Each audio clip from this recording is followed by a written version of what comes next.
भूत होते हैं या नहीं, इस पे बहस तो बहुत होती है, पर सच झूठ का फैसला अब मैं आप पर छोड़ती हूँ। तो स्वागत है आपका घोस्ट स्टोरीज इन हिंदी में, जहाँ मैं हूँ आपकी होस्ट विदिशा। और अब से हर हफ्ते शुक्रवार को आप मुझे सुन पाएंगे एक्सक्लूसिवली ऑन स्पॉटिफाई। आज ही घोस्ट स्टोरीज इन हिंदी को स्पॉटिफाई पे फॉलो करें और बेल आइकन को दबाना ना भूलें, जिससे मेरी हर कहानी आप सुन सकेंगे सबसे पहले। अरे, तू समझ क्यों नहीं रही है? उसे बस तुझसे एक बार मिलना है। जब से उसने तुझे देखा है ना, वो तेरा दीवाना हो गया है। कोई ज़बरदस्ती नहीं है यार तुझ पे। पर मैं कह रही हूँ ना कि कुणाल बहुत ही अच्छा लड़का है। मेरा कज़न है आफ्टर ऑल।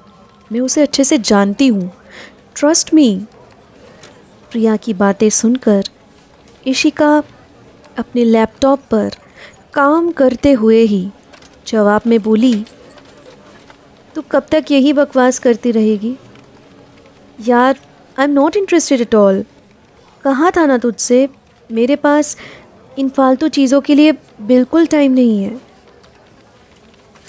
और अगर टाइम का इशू सॉर्ट आउट कर दूँ तो रुक, मैं थोड़ी देर में आती हूँ।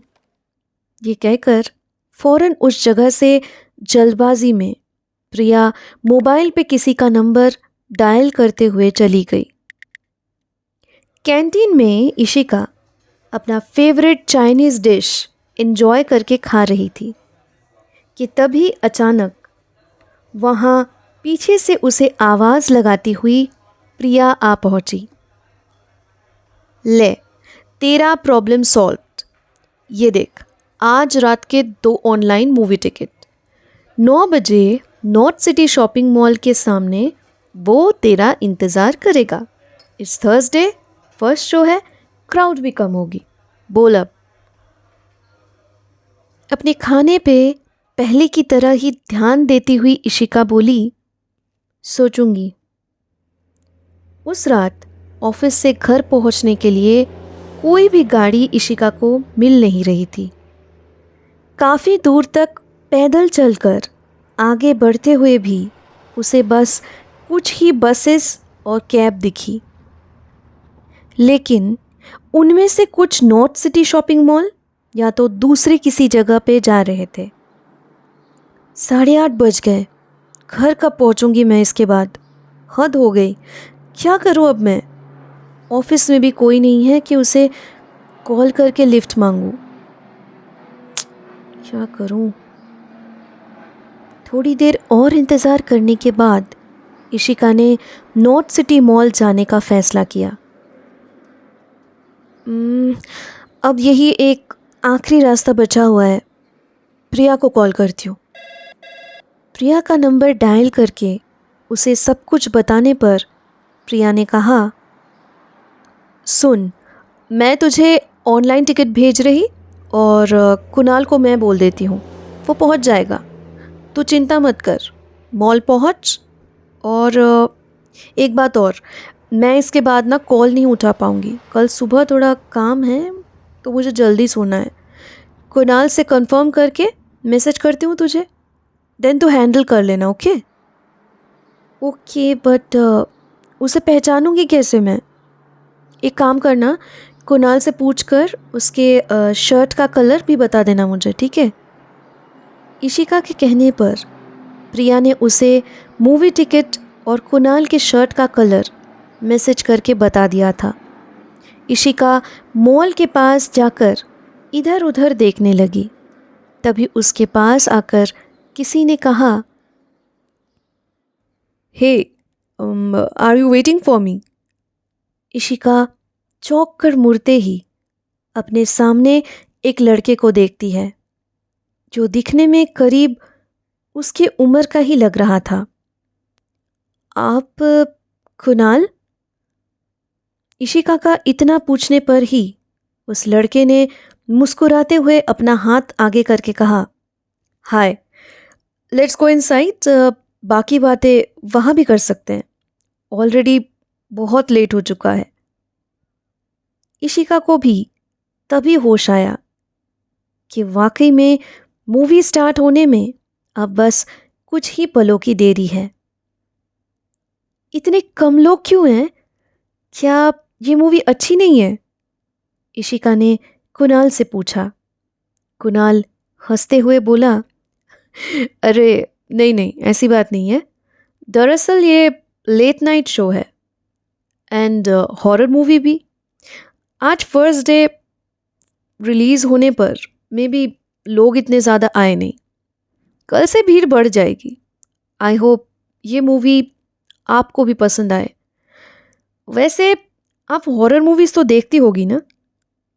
यहाँ, मगर मुझे मूवीज़ देखने का मौका ही नहीं मिलता है। इतना बिजी शेड्यूल रहता है कि क्या ही बताऊं। इशिका ने थोड़ा मायूस होकर कहा। कोई बात नहीं, आज आप फुल्ली मूवी एंजॉय करो, क्योंकि कल हो न हो। कुणाल हंसता हुआ बोला।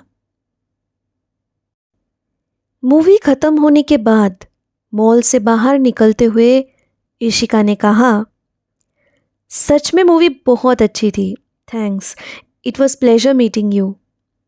Same year. मुझे तो यकीन ही नहीं था कि आप मेरे साथ मिलने के लिए राज़ी होंगी। आगे भी कभी मुलाकात करने का मन हो तो मैं यही मिलूँगा आपको।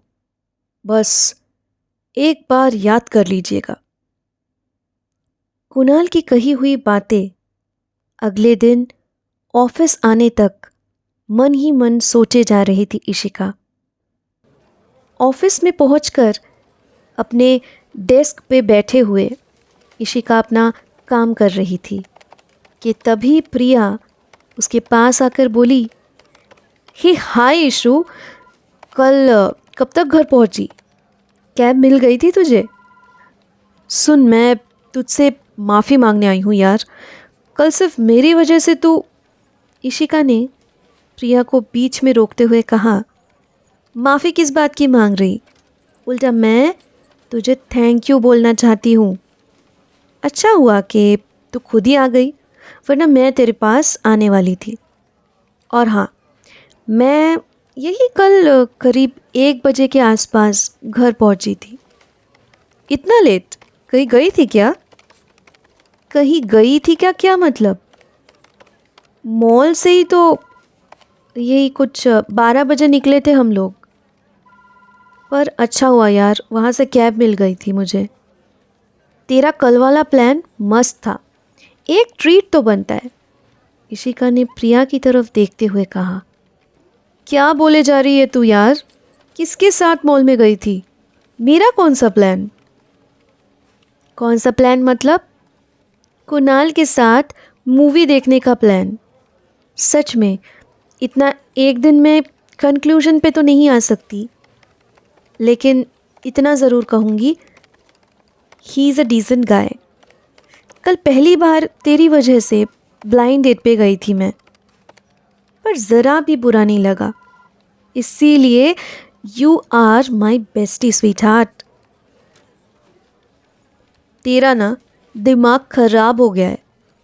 कुणाल कल वहाँ पहुँच ही नहीं पाया। यार मैं जल्दी सो गई थी, और तुझे तो पता है कि मैं मोबाइल साइलेंट करके सोती हूँ। कुणाल का मैसेज आज सुबह पढ़ पाई मैं।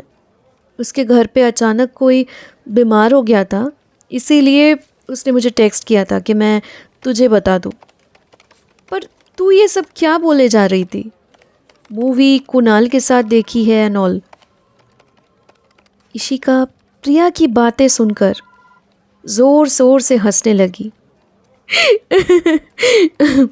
बेटा, तेरा ये प्रैंक करना ना बंद कर। बहुत हुआ हाँ तेरा, सुबह सुबह ही चालू हो जाती है।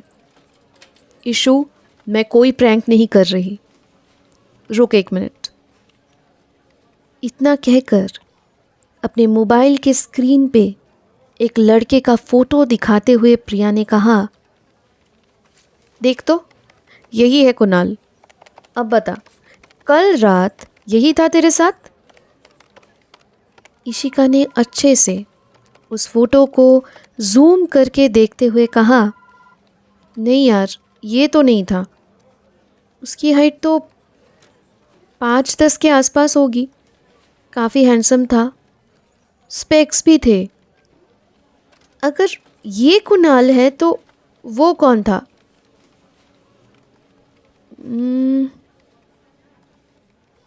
एक मिनट, याद आया मुझे।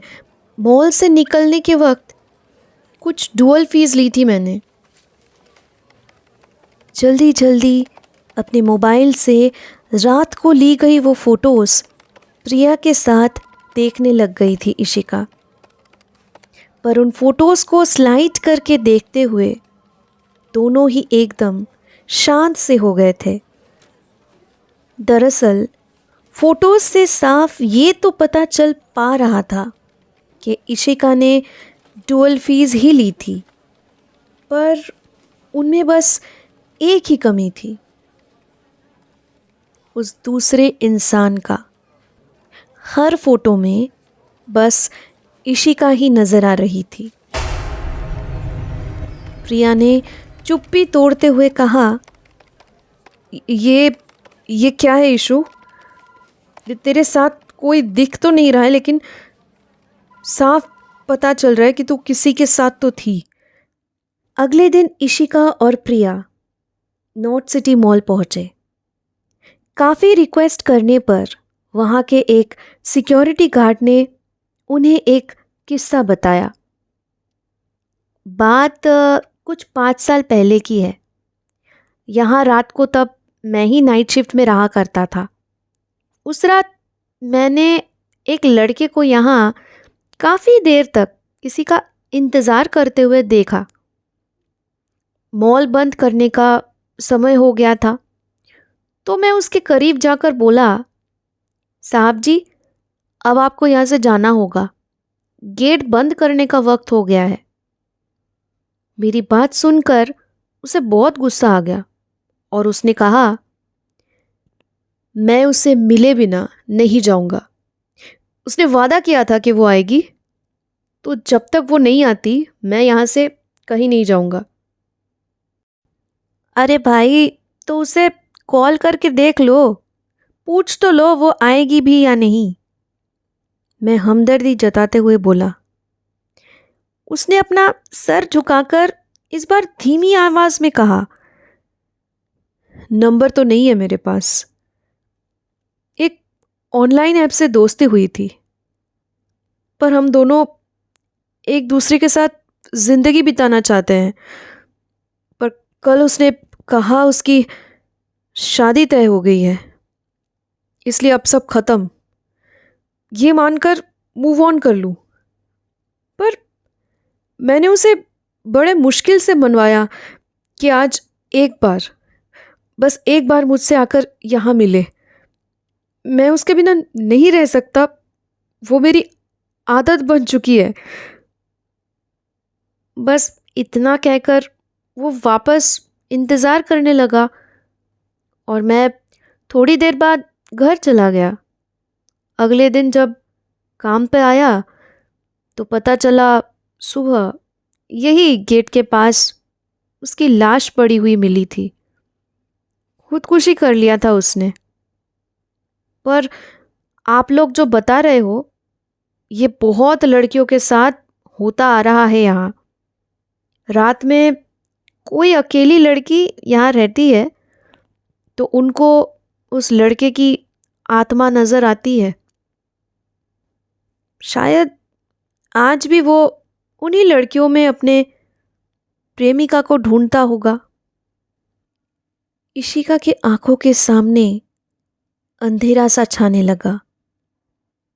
बेहोश होने से पहले उसके यादों में बस एक ही बात गूंज रही थी, जिसका मतलब शायद वो अभी समझ पा रही थी।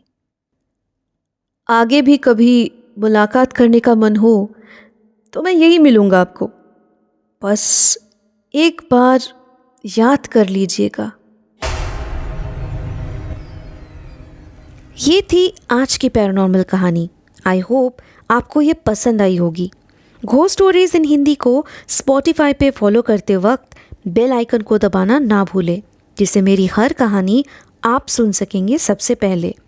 अब से हफ्ते के हर शुक्रवार को मैं आपके लिए लाऊंगी ऐसी कहानियाँ जो आपके डर के परिभाषा को बदल के रख देगी।